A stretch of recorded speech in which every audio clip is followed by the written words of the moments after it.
Hey all, welcome back. This is me, Monica Sharma, and welcome to MS Bio Academy. And today we are going to talk about this particular question, which says that how many genotype classes of progeny will be produced by the cross of these particular two parents with these particular genotype.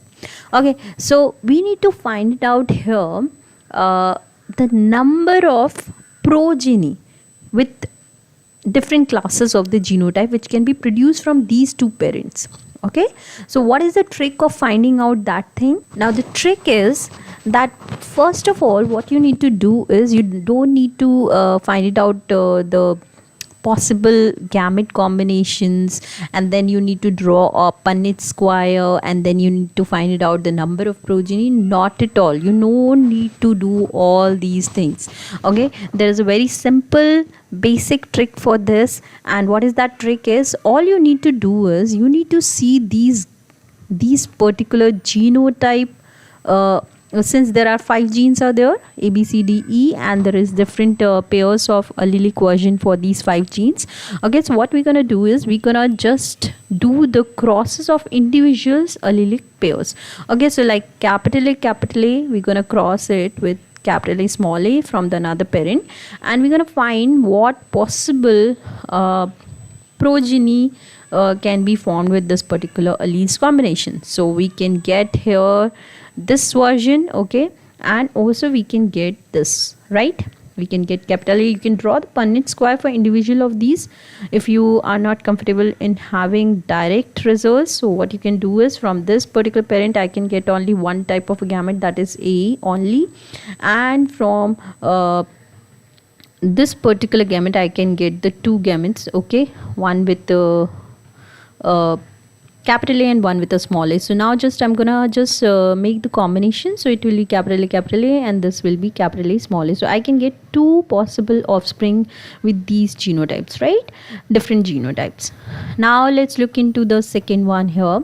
Okay, so just write it down, capital B, small b, and from the second parent it will be heterozygous form, right? So from there we can get capital B, small b, then I can get small b also, right? So again 2 of them I can get.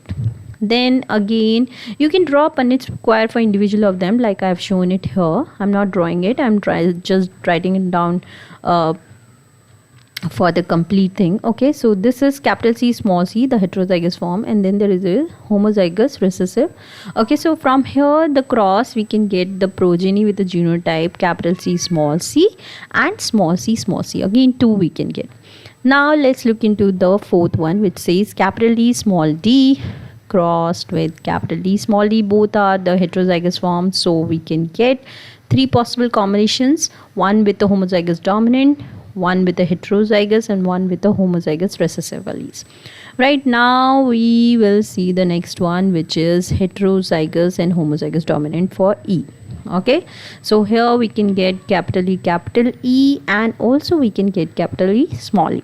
Now the trick, what you need to do is you need to see the number of progenies with the different genotypes which you got from the individual allelics crosses. Okay, so here I got 2, here I got 2, here I got 2, in this I got 3, and here I got 2 again. So what I'm gonna do is I'm gonna just multiply all these numbers, 2 into 2 into 2, multiply by 3 into 2, and find it out the multiplication result. That will give me the number of genotype classes of my progeny which I'll get from the cross of this particular parent.